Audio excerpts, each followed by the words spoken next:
నమస్తే, welcome to reflection. నేను మీ అమోఘ్ దేశపతి. ఇవాళ దేశ రాజకీయాలలో ఒక కొత్త ట్రెండ్ మొదలైంది.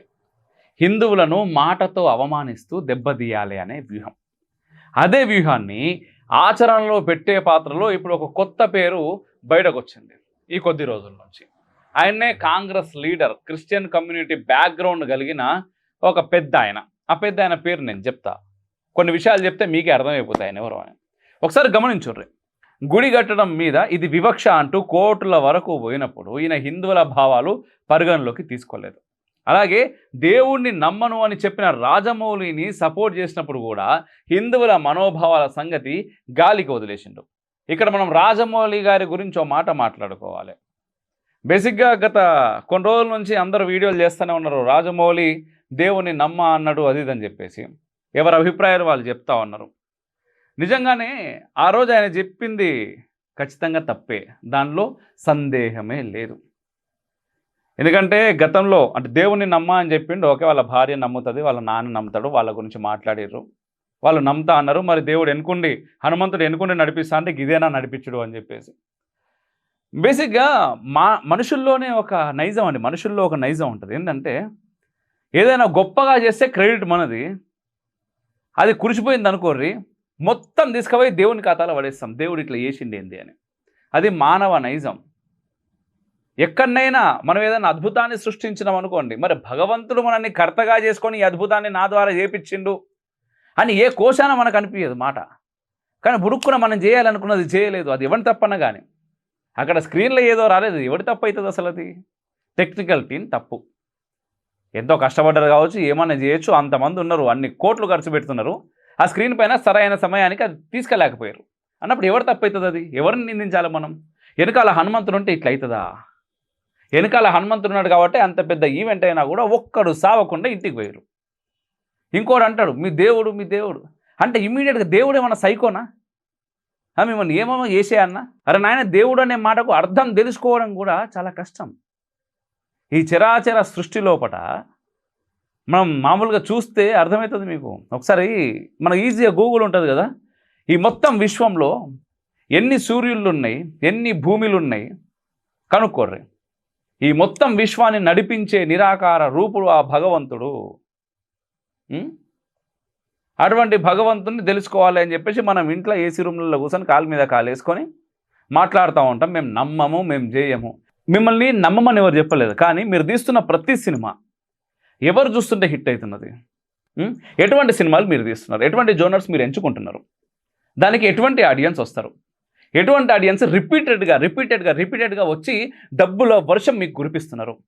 మరి అంతమంది యొక్క మనోభావాలు దెబ్బతిన్నాయి అని దాదాపుగా 4-5 రోజుల నుంచి టీవీలలో, ఫోన్లలో ఎక్కడ పడితే అక్కడ ఎంతమంది పడితే అంతమంది మాట్లాడుతూ ఉంటే, అరే నేను మాట్లాడిన మాట వల్ల ప్రేక్షకుల మనోభావాలు దెబ్బతిన్నాయే, నేను మాట్లాడిన మాటల వల్ల ఒక సనాతన ధర్మానికి సంబంధించినటువంటి కొంతమంది వ్యక్తుల మనోభావాలు దెబ్బతిన్నాయే, క్షమాపణ చెప్పాలి నేను అని అనుకోవాల్సినటువంటి బాధ్యత ఎవరిది?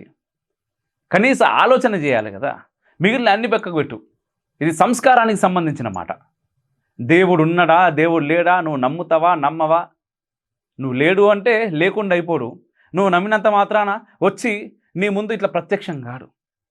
దేవుణ్ణి చూడాలి అంటే అది మనలాంటి సామాన్యులతో అయ్యే పని కూడా కాదు. దానికి కావాల్సింది చాలా ఉన్నది, అది వేరే ముచ్చట, దాంట్లో పోతే చాలా పెద్దగా అవుతుంది. కానీ సంస్కారం అనేది ఒకటి ఉంటుంది కదా జక్కన్న.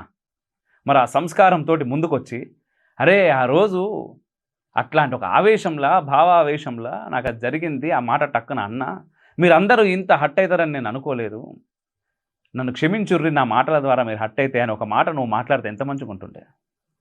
ఈరోజు ఎంతోమంది హనుమత్ భక్తులే కదనయ్యా నీ సినిమాలు చూసి నిన్ను ఈ స్థాయికి తీసుకొచ్చింది కాదా? రాముని భక్తులు కాదా? ఓ సందర్భంగా నువ్వే అన్నావు కదా, రామచంద్రమూర్తి కృష్ణుడు, రాముడి క్యారెక్టర్ నాకు అంత ఎక్కదు, వాడి కృష్ణుడి క్యారెక్టర్ అంటే చాలా కమర్షియల్ ఉంటుంది, అది ఉంటుంది ఇది ఉంటుంది అని. రాముడికి లేక కృష్ణుడికి ఉండి కాదు. బేసిక్ ఏమైందంటే నేను ఇక్కడ విషయం చెప్తా. రాముని విషయానికి వచ్చేసరికి ఈ దేశంలో ఏం జరిగిందంటే, కొన్ని ఏండ్ల నుంచి, కొన్ని తరాల నుంచి మేమందరం కూడా రాముని యొక్క వారసులం అనుకుంటాం. రామో విగ్రహాన్ ధర్మ అంటే రాముడు అంటే ధర్మం, ధర్మం అంటే రాముడు, రాముడు పాటించిందల్లా ధర్మం, రాముడి లెక్క మనం ఉండాలి అనుకుంటాం. మన భావాల లోపలికి వెళ్ళిపోయింది, మన బ్రెయిన్లోకి వెళ్ళిపోయింది. అక్కడ ఏమైందంటే రాముడిని ఒక సాత్వికునిగానే చూపించే ప్రయత్నం చేస్తారు అన్ని చోట్ల కూడా. ఎందుకంటే రాముడు ఎట్లా ఉంటే నువ్వు అట్లా ఉండాలి అన్నారు కాబట్టి. కొన్ని ప్లేసెస్లో కాదు, ఒక్కసారి నువ్వు వాల్మీకి రామాయణం ఓపెన్ చేసి చూడు, రాముడు ఎటువంటి వాడో మీకు అర్థమవుతుంది. రాముడు ఎంతటి పరాక్రమవంతుడో అర్థమవుతుంది. రాముడి యొక్క బాణం దెబ్బ ఎట్లా ఉంటుందో అర్థమవుతుంది. అది శ్రీరామచంద్ర ప్రభువు. ఆయన ఏందో కరెక్ట్గా మనం తెలుసుకునే ప్రయత్నం చేస్తే కమర్షియల్ హంగులు కాదు, ఇప్పుడున్నటువంటి ఎవడు వనికిరాడు ఆయన కింద. అది శ్రీరామచంద్ర ప్రభువు. మనకు తెలిసి తెలియనటువంటి విషయాలను పట్టుకొని మనం అదే పూర్తిగా నమ్మి అదే విశ్వసించి మనం తెలుసుకోవాలనే ప్రయత్నం కూడా చేయకుండా, ప్రయత్నం చేసినా అది వేరు, ప్రయత్నం కూడా చేయకుండా గాలి మాటలు మాట్లాడడం అనేది మీలాంటి వాళ్ళకి కరెక్ట్ కాదు. ఎందుకంటే అంత పెద్ద పొజిషన్స్లో ఉన్నప్పుడు ఖచ్చితంగా మన మాటకు ఒక వాల్యూ ఉంటుంది. నాకు ఏదో అనిపించింది నేను మాట్లాడినా అంటే తప్పు అవుతుంది. ఎందుకంటే మనం మాట్లాడిన మాట ఎంతో మంది పైన ప్రభావం చూపిస్తుంది. మనం మాట్లాడే ప్రతి మాట బాధ్యతగా మాట్లాడాలి. ఆ స్థానంలో ఉన్నప్పుడు ఖచ్చితంగా మాట్లాడాలి. అయితే ఇప్పుడు మళ్ళీ ఈ మనిషి దగ్గరకు వద్దాం, ఇక్కడ ఈ కాంగ్రెస్ లీడర్ దగ్గరకు వద్దాం. ఈ కాంగ్రెస్ లీడర్ ఏం చేస్తూ ఉన్నాడు అంటే, మొన్న రీసెంట్గా ఈ దేవుణ్ణి నమ్మను అని చెప్పిన రాజమౌళిని సపోర్ట్ చేసినప్పుడు కూడా హిందువుల మనోభావాల సంగతి గాలి వదిలేసి దానికోసం ఓ లెటర్ రాసింది, చాలా పెద్దది. అదేంటంటే మనోభావాలు అనేవి కేవలం పని పాటలు లేకుండా ఖాళీగా ఉన్న వాళ్ళకే ఉంటాయి అంటాడు ఓ సంస్కారం లేని గతి తప్పిన డ్రగ్స్ డైరెక్టరు. ఆ డైరెక్టర్ పేరు కూడా నేను చెప్పాల్సిన అవసరం లేదు, మీ అందరికీ తెలుసు. సరే, అసలు విషయంలోకి వద్దాం. ఈయన పేరు ఏంటంటే హర్ష కుమార్.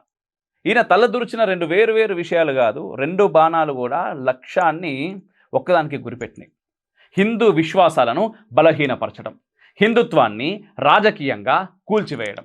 ఈ రెండు స్టెప్స్ ద్వారా ఈయన గారు చూపించింది ఏందయ్యా అంటే, హిందువుల భావాలు బాధపడినా పర్వాలేదు, కానీ హిందువులను నొప్పిస్తే నాకు రాజకీయంగా లాభం వస్తుంది. ఇదే అసలు సీక్రెట్. దీని గురించి మనం మాట్లాడుకోవాలి. ఇది గిరిజనుల లేకపోతే దళితుల మీద ప్రేమతోటి కాదు, అలాగే రాజమౌళి పైన అభిమానం కూడా ఈయనకు నాకు తెలిసి ఏం లేదు. ఎందుకంటే ఎన్నడూ రాజమౌళి గురించి మాట్లాడిన వ్యక్తి కాదు. ఇది పూర్తిగా ఓట్ల మీద ప్రేమ. హిందుత్వాన్ని సపోర్ట్ చేస్తే ఏదో కొద్దిమంది హిందువుల ఓట్లు మాత్రమే వస్తాయి. కానీ ఈరోజు అదే హిందుత్వాన్ని విమర్శిస్తే ఆలోచించరబ్బా, ముస్లింల ఓట్లు, క్రిస్టియన్ల ఓట్లు, హిందువుల్లోనే తలకు మాసినటువంటి సూడో సెక్యులర్ల ఓట్లు ఇవన్నీ కలిపి వస్తాయి. ఇదే అసలు ప్లాన్. ఈ ప్యాటర్న్ని వాడుకుంటున్నది ఒక్క హర్ష కుమార్ అనేటువంటి వ్యక్తి మాత్రమే కాదు. ఇప్పటికే రాహుల్ గాంధీ, ప్రియాంక వాద్రా, డీకే శివకుమార్, కమల్నాథ్, ఖుర్షీద్ నుంచి ప్రారంభమైన రాష్ట్ర స్థాయిలో కూడా ఇదే నినాదం నడుస్తూ ఉన్నది. బీజేపీని అటాక్ చేయాలంటే హిందుత్వాన్ని అటాక్ చేయాలి. ఇదే వాళ్ళ అసలు లక్ష్యం. అయితే ప్రజలు అర్థం చేసుకోవాల్సిన విషయం ఏంటంటే, ఇది బీజేపీ పైన చూపే వ్యతిరేకత కాదు, పూర్తిగా హిందువులపై వ్యతిరేకత మాత్రమే అని మనం అర్థం చేసుకోవాలి. హిందువులను చీల్చి బలహీనపరిచితే, హిందుత్వాన్ని కూల్చితే కాంగ్రెస్కు పవర్ తిరిగి వస్తుంది అనుకుంటున్నారు. ఇది డీప్ స్టేట్ కుట్ర కూడా. హర్ష కుమార్ ఆ పెద్ద రాజకీయ యుద్ధంలో ఒక బలమైన గుడ్డి పావు లాంటి వాడు. ఆ విషయం మనం గమనించాలి. హర్ష కుమార్ చేసిన రెండు చర్యలు యాదృచ్ఛికమేం కాదు, అవి కేవలం రాజకీయ లక్ష్యంతోనే ప్రతి విషయాన్ని గెలకడం మాత్రమే. తనని ప్రజలు ఎక్కడ మర్చిపోతారమో అని ప్రతి దాంట్లో వేలు పెడతా ఉంటాడు. టీటీడీ గుళ్ళు కట్టడాన్ని వివక్ష అంటూ కంప్లైంట్ చేయడం వెనకాల పెద్ద కుట్ర దాగున్నది. నిజానికి హిందూ టెంపుల్స్, హిందూ ట్రస్టుల నుండి వచ్చే డబ్బుతో కడితే అది న్యాయం. ఇది భారత రాజ్యాంగం ప్రకారంగా చూసుకున్నా కూడా సంప్రదాయం, సాంస్కృతిక హక్కు. కానీ దీనినే వివక్ష అంటూ రాజకీయ కేసు పెట్టడం అంటే హిందూ విశ్వాసాల మీద దాడి చేసే ప్రయత్నమే కదా, హిందూ దేవాలయాల స్వతంత్రతను తగ్గించే ప్రయత్నం చేయడమే కదా, హిందూ సంస్థలు సైలెంట్ అవ్వాలని ఒత్తిడి చేసుడే కదా. ఇక్కడ హర్ష కుమార్ మెసేజ్ చాలా స్పష్టంగా ఉన్నది, మనమే అర్థం చేసుకోవాలి. హిందూ మత సంస్థలు తమ పనులు చేసుకోవడానికి కూడా నేరం అని చెప్పగానే చెప్పుకొస్తా ఉన్నాడు. ఇది చట్టపరమైన పోరాటం కాదు, ఇది మతపరమైన మానసిక ఒత్తిడిని తీసుకొని వచ్చుడు. అట్లనే రాజమౌళి దేవుణ్ణి నమ్మడు అన్నప్పుడు వెంటనే సపోర్ట్ చేసే ఉద్దేశం కూడా కుట్రలో భాగం మాత్రమే. కానీ ఇక్కడ ఒక ప్రశ్న ఏంటిదంటే, హర్ష కుమార్ ఎందుకు దానిని జాతీయ స్థాయి వివాదం టైపులో పెంచి అధికారిక లేఖ రాసిండు రాజమౌళి కోసం? ఎందుకంటే దేవుడు లేడు అనే మాట పాపులర్ అయితే ఉన్నాడనే భావన బలహీనమవుతుంది. ఆ భావన ఎప్పుడైతే బలహీనమవుతుందో హిందుత్వం బలహీనపడుతుంది. ఇదే అసలైన రాజకీయ వ్యూహం. కాంగ్రెస్ లీడర్లు ఇక్కడ ఒక్క సిగ్నల్ పంపుతున్నారు జనాలకి, దేవుణ్ణి నమ్మకపోవడం మోడర్న్ స్టైల్, దేవుణ్ణి నమ్మడం బ్యాక్వర్డ్ అంటూ. దీంతో హిందూ విశ్వాసాలను అవమానించడం అనేది ప్రోగ్రెసివ్ అని చూపించే ప్రయత్నం చేస్తున్నారు. అదే ఎందుకు అసలు ఇది? ఎందుకంటే హిందూ విశ్వాసం బలంగా ఉన్నంత కాలం హిందుత్వం బలంగా ఉంటుంది. అప్పుడు వాళ్ళు ఎప్పటికీ అధికారంలోకి రాలేరు. ఎందుకు ఇదంతా కాంగ్రెస్ పార్టీ పరంగానే జరుగుతున్నది అని ఎప్పుడన్నా మీరు ఆలోచించారా? ఒకసారి వాళ్ళ ప్యాటర్న్ మీరు గమనించుర్రి. రాహుల్ గాంధీ ప్రతి స్పీచ్లో ఏం మాట్లాడుతూ ఉంటాడు? హిందుత్వమే సమస్య, హిందుత్వమే విభజన, హిందుత్వమే హింస. ఇక వైఎస్ షర్మిల ప్రతి స్టేట్మెంట్లో దేవాలయాలు కాదు, ఉద్యోగాలు కావాలి, విద్య కావాలి, గురులు కట్టడం ఎవరికి ప్రయోజనం అంటది. ఈ మాటలు వింటూ ఉన్నప్పుడు బయటకు వినిపించేది సమానత్వం, లోపల వాళ్ళ లక్ష్యం హిందూ వ్యతిరేకత. ఎందుకంటే వీళ్ళెవ్వరూ ఇప్పటి వరకు మసీదుల గురించి కానీ, చర్చిల గురించి కానీ, వీటి బదులు స్కూళ్ళు కట్టాలి అని అనరు, అని లేదు కూడా. ఎప్పుడు వీళ్ళ టార్గెట్ కేవలం కేవలం కేవలం హిందూ దేవాలయాలే. కాబట్టి ఒకటి, గుడుల నిర్మాణం మీద వివక్ష కేసులు వేస్తూ హిందువుల విశ్వాసాన్ని బలహీనపరచడానికి ప్రయత్నం చేయడం. రెండవది, దేవుణ్ణి నమ్మని వారికి సపోర్ట్ చేస్తూ జనాల ఆలోచనను మార్చడానికి చూడడం. థర్డ్ వన్, హిందుత్వాన్ని విమర్శిస్తూ రాజకీయ ఫ్రేమ్ మార్చడానికి చూసడం. ఇలా ఇవన్నీ విడివిడిగా కనిపించే సంఘటనలు కాదు, ఇది ఒకే రాజకీయ జెండాతో నడిచే నిశ్శబ్ద యుద్ధం. అదే హిందూ విశ్వాసాలను బలహీనపరిచి హిందుత్వం అనే వెన్నుముకను విరగొట్టే యుద్ధం. ఫైనల్గా రాజకీయంగా ఎన్ని కుట్రలు చేసినా, ఎంతగా జనాల బ్రెయిన్ వాషింగ్ ప్రయత్నాలు చేసినా హిందువుల ఐక్యతను ఎవ్వరూ విచ్ఛిన్నం చేయలేరు. చరిత్రనే చెబుతున్నది ఐక్యంగా ఉన్న హిందువులను ఎదుర్కొనే శక్తి ఏ దుష్ట శక్తికి కూడా లేదు అని. ఎందుకంటే హిందుత్వం అంటే ఏదో ఒక పార్టీ కాదు, ఒక పార్టీ కోసం బతుకుడు కాదు, రాజకీయాలు కాదు, సిద్ధాంతము కాదు. హిందుత్వం అంటే నమ్మకం, భక్తి, విలువలు, ఒక వే ఆఫ్ లివింగ్. హిందుత్వం అంటేనే భారతదేశం. హిందువులను బలహీనపరచొచ్చని భావించే వాళ్లకు ఒక నిజం మీరు అర్థం చేసుకోవాలి. దేవుడే మా హిందువుల బలం. దేవుని నమ్ముకొని ఉన్నాం, మమ్మల్ని ఎవ్వరు కూడా ఓడించలేరు, విడదీయలేరు. ఎవరన్నా ఎగతాళి చేస్తే, ఎవరన్నా అవమానిస్తే అది ఆ దేవుడికే కాదు, చేసిన అవమానం కర్మ రూపంలో వారే అనుభవించి తీరుతారు. ఇది కర్మభూమి. చూస్తూ ఉండ్రి, సమయమే అన్నిటికి కూడా సమాధానం ఇస్తుంది. ఓట్ల కోసం పిచ్చి ప్రయత్నాలు చేసి హిందుత్వాన్ని కించపరిచే వాళ్ళు తర్వాత ఎన్నికల్లో ప్రజల బూట్లతో తన్నులు తినకుండా తప్పించుకోలేరు. దేశం మేలుకుంటున్నది ప్రజలు కూడా బాగా అర్థం చేసుకుంటున్నారు. అండ్ ముఖ్యంగా ఈ వీడియో ఉద్దేశం ఏంటిదంటే, ఇలా శివరాజకీయాలు చేసే అనుభవం ఉన్న ఇటువంటి ప్రబుద్ధుల్ని ఎవ్వరు కూడా పట్టించుకోరు.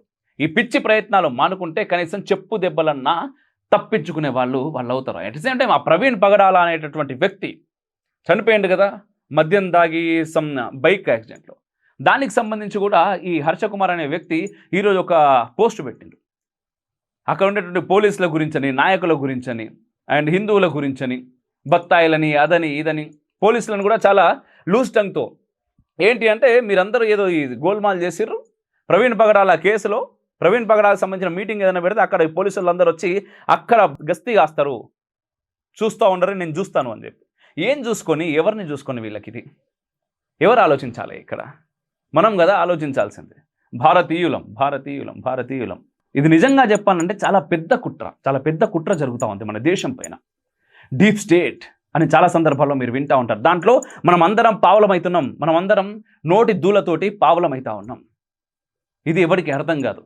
నిజంగా మన గురువుల మధ్యలో చిచ్చు పెడుతున్నారు. అంటే గురువులు మంచిగా ఉంటారు, వాళ్ళ శిష్యులు కొట్టుకుంటా ఉన్నారు. నీ గురువు అట్లా, నీ గురువు అట్లా, నీ గురువు అట్లా, నీ గురువు ఇట్లా. ఇద్దరు గురువుల యొక్క శిష్యులు కొట్టుకోవడం ద్వారా ఎవరికి మైనస్? ఆలోచించుర్రి.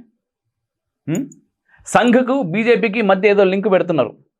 సంఘలో లుసలుసలు అంటారు, సంఘలో ఏదో చేస్తున్నారు అంటారు. ఈ వార్తలన్నీ ఎక్కడి నుంచి బయటకు వస్తూ ఉన్నాయి? మళ్ళీ తర్వాత బీజేపీలో లోపల అస్సలు బాలేరు, వాళ్ళు కొట్టుకుంటా ఉన్నారని చెప్పేసి వార్తలు చాలా పెద్ద స్థాయిలో వస్తాయి. దేవుడు లేడు, దేవుడు రాడు, దేవుడు అసలు నమ్మకం కాదు అని చెప్పేసి ఎవరన్నా చిన్న మాట మాట్లాడితే దాన్ని చాలా పెద్ద స్థాయిలో వైరల్ చేస్తూ ఉన్నారు. ఎవరు చేస్తున్నారు ఇవన్నీ? ఎందుకు చేస్తున్నారు? ఎవరిని దూరం చేయాలని చూస్తున్నారు? ఇక్కడ కేవలం టార్గెట్ మొత్తం ఒక మతం మాత్రమే. రీసెంట్గా అజిత్ దోవల్ ఫోటో పెట్టి కింద పాకిస్తాన్ నుంచి వచ్చినటువంటి చాలామంది ముస్లిమ్స్లో కాదు హిందువుల్లో టెర్రరిస్టులను తయారు చేస్తూ ఉన్నారు అని చెప్పేసి ఒక ఫేక్ న్యూస్ బాగా సర్క్యులేట్ అవుతూ ఉన్నది. పైన అజిత్ దోవల్ ఫోటో ఉంటుంది, కింద ఒక 10-12 లైన్ల టెక్స్ట్ ఉంటుంది. ఆ టెక్స్ట్లో ఏంటి అంటే, పాకిస్తాన్ నుంచి వచ్చిన వాళ్ళందరూ కూడా హిందువులుగా కన్వర్ట్ అయిపోయి ఇక్కడ హిందువుల రూపంలో టెర్రరిస్టులు తయారవుతున్నారు అని. ముస్లింలలో అసలు చాలా తక్కువ స్థాయిలో ఉన్న టెర్రరిస్టులు అసలు వాళ్ళు కానే కాదు, మెయిన్ టెర్రరిస్టులు అందరూ కూడా హిందువుల నుంచి అవుతున్నారని. అజిత్ దోవల్ ఫోటో పైన ఉన్నది ఒక పేపర్ కటింగ్లా ఉంటుంది. నమ్మకుంటే ఏం చేస్తారు? మామూలు వ్యక్తులు నమ్ముతారు కదా, అరే పాకిస్తాన్ వాళ్ళు ఇట్లా చేస్తున్నారా. ఇదంతా ఎవరు చేస్తున్నారు? అధికారం కోసం దేశాన్ని విచ్ఛిన్నం చేయాలని చేస్తున్నారు. అధికారం కోసం హిందుత్వాన్ని విభజించాలని చేస్తున్నారు. అధికారం కోసం మళ్ళీ కులాల రూపేణ హిందువులు కొట్టుగా వస్తూ ఉంటే చూడాలని చూస్తున్నారు. అధికారం కోసం, నాయకుల కోసం, ఇక్కడ పార్టీల కోసం ఎవరికి వాడు విడిపోవాలని చెప్పేసి చూస్తూ ఉన్నారు. గమనించుకోవాల్సింది ఎవరు? మాట్లాడాల్సింది ఎవరు? మనం ఆలోచించాల్సింది ఎవరు? మనం. ఈ వీడియో మీకు నచ్చితే లైక్ చేయండి, షేర్ చేయండి, కామెంట్ల రూపంలో మీ అభిప్రాయాలను తప్పకుండా తెలియజేయండి. అట్ సేమ్ టైం మన ఛానల్ని ఇంకా సబ్స్క్రైబ్ చేసుకోకపోతే వెంటనే సబ్స్క్రైబ్ చేయండి, పక్క ఉన్న బెల్ ఐకాన్ కూడా కొట్టండి. మీరు సబ్స్క్రైబ్ చేయడం నాకు చాలా చాలా చాలా ఇంపార్టెంట్. జై హింద్, మేరా భారత్ మహాన్.